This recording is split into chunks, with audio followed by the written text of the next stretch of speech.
Hey guys, Han Meditations here, and I'm so excited to bring you guys a new meditation album. Entranced to Serenity, streaming now on all platforms. See you there.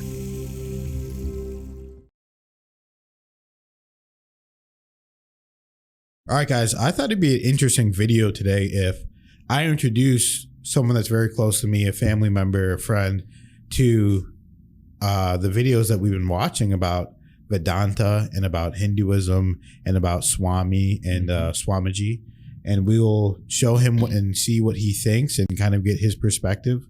So let's go ahead and watch this video. It's this is fresh to me, so yep. So this is What is Vedanta by Swami Sarvapriyananda. Oh, well, that's quite a name, right? Exactly.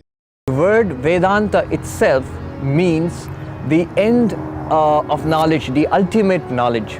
The word Veda means knowledge, spiritual knowledge, and Vedas are the scriptures of the Hindus. They are the most ancient scriptures in existence now, and Vedanta is the spiritual philosophy which is based on the Vedas. Part of the Vedas are what we call the Upanishads, philosophical texts, and the definition of Vedanta is the knowledge that we get from the Upanishads. In Sanskrit we say Vedanta Nama Upanishad Pramanam. Vedanta is the spiritual knowledge we get from the Upanishads. So what does Vedanta tell us? What is special about Vedanta? Vedanta tells us that we really do not know who we are. What we think about ourselves as limited individual human beings, born and fated to die, living short lives, this is just on the surface. The reality is that we are spiritual beings, immortal, pure consciousness. This is something that we are not normally aware of. And Vedanta aims to show us how we can become aware of our spiritual heritage. There are these Upanishads which in various ways tell us this, that we are not bodies, we are not even minds. Minds and bodies are like sheaths, like coverings on our true nature, which is pure consciousness. And Vedanta tells us how we can realize this pure consciousness. Now, Vedanta is the core of religion.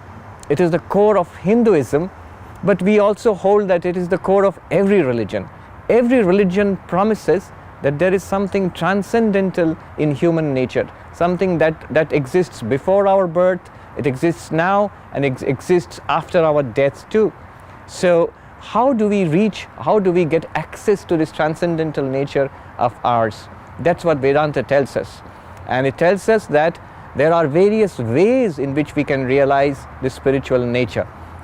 We can do it through knowledge. There are methods of philosophical inquiry which Vedanta shows us, by which we can realize and understand our spiritual nature. We can do it through meditation. There are many sophisticated meditation techniques through which we can realize, can get an experience, a mystic experience of our true nature. We can do it through devotion, by worshipping God through love, and we can do it through selfless service. So these are the royal pathways to realize our spiritual nature, the paths of knowledge, jnana, the path of meditation, Raja Yoga, the path of love and devotion, Bhakti Yoga, and the path of selfless service, Karma Yoga. So these are some of the ways in Vedanta claims that we can realize our true divine nature. So just from hearing that little part, what did you think about that? And again, he was saying that Vedanta is the core of Hinduism, and it basically tells you that you're not your mind, you're not your body, you're something more, which is something that I've been saying for so long that, people have seen me say it in meditations. They see me say it all the time. I always say, you're not your mind, you're not your body. You're something much, much more. And basically that's the core of Vedanta, as you were saying. You're not just you're something more. To detach from the ego, like they say. Forget tongue tie. Forget about the identity, the name, whatever, right? Culture, just try to be grounded and just be that spirit. So that's like the core of the Vedanta. That's what it made me reminded me of just being able to just drop the ego, kind of, made me think about the Native American beliefs too. With, you said everything's connected, and then they also believe like a lot of things, or everything has life and a soul, right? Exactly. Inanimate objects, all that. The other thing I thought about, I know some of the ancient Indian terms, they like the V's, the Veda, Vedanta, Bhagavad Gita, these ancient texts. So, but also it's a quick fun fact. I heard, the name Darth Vader was inspired by Veda, like Darth Vader. Oh, wow. Vader. So that's where they got the name Vader. And I'm a big Star Wars fan, so absolutely. I think it's a different. I haven't heard of it, broken down. Well, actually, I haven't really heard much of Vedanta. Yeah, that's why I wanted to show you this. And you could, and doesn't it sound so crazy that something like this is already out there? That we've already been believing. So it's almost like, and Hinduism is like the most ancient religion, really. So it's kind of like going from, you go so far in your learning in your enlightenment journey that you eventually come back to something that's been here the whole time. It's funny, like Han said, I guess you don't know, I'm a relative of Han, and we're all family in Han and his wife, but it's like, we spent a lot of time together, but we had a lot of fun. We were last night watching these videos of the people who are breatharians. I always say, I kept saying, like, there's very spiritual people out there who have that self-control. He was in India too. Fresh body, and there's so many spiritual people in India that are such high level beings. But that it almost gets overlooked by a lot of people on the West. That's why it's like important for me and us to bring this information so people can see, like, there are people out there that have just survived just on breathing air for extended periods of time. The kicker was how many days he survived without. No, how many years he survived without eating solid food and water. They claim the guy had lived over, what was it? 70 years. 30 years. But they said that they put him inside of a room and studied him for 14 days. And the whole time he didn't eat, drink, produce no urine or feces the entire time. They said the water was to make sure that he wasn't. Yeah, man. The water was to make sure that it showed that he wasn't They weighed the water to make sure he wasn't drinking it and all that.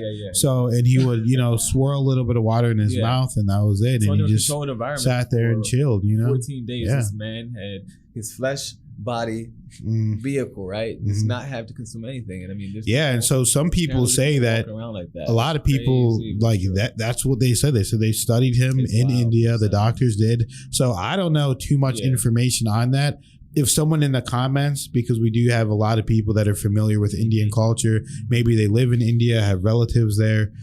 So if any of you guys know anything about that, let us know, because some people said that it was a fraud and some people were saying it's absolutely true. But I believe this stuff can happen. Yeah, of course. And I know you were like a skeptic, but a healthy skeptic. Yeah, because when you first hear that, it's so crazy.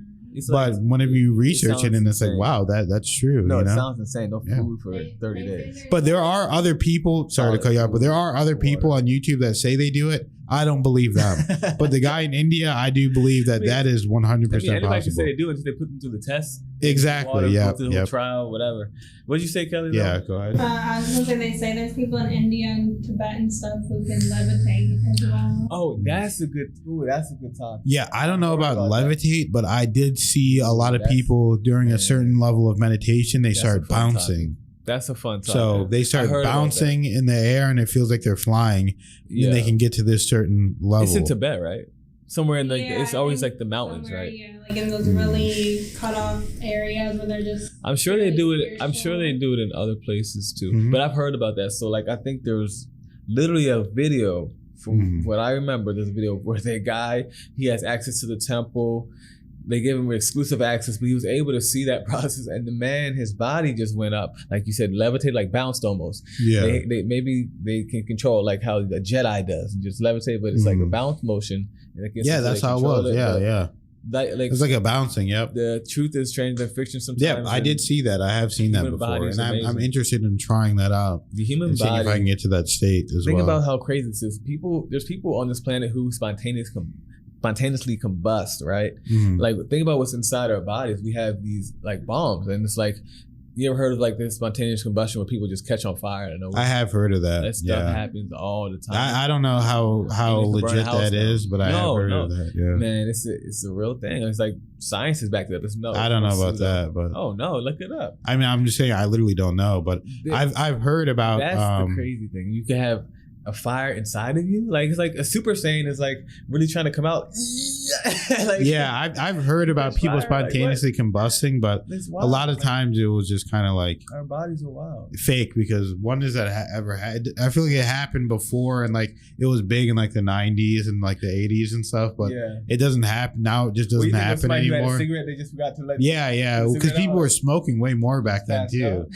You got to think about it. People were smoking way more. Cigarette sales were down. So especially if you're near a gas leak or something and you're lighting a cigarette and you just explode. No, I'm telling you, you're like, what's going on? It came from within the actual body. I never seen that as a kid on the some documentary. No, I remember hearing about it and seeing it. What happens if it happens to me? So it's the most terrifying thing to think about. But that's just another fun fact. I thought I could segue into this topic, but so I'm glad that I showed you the Vedanta and stuff. So I'm gonna keep showing you more, cool, and we'll kind of get your reaction and what you think about it. Vedanta. So we'll Vedanta.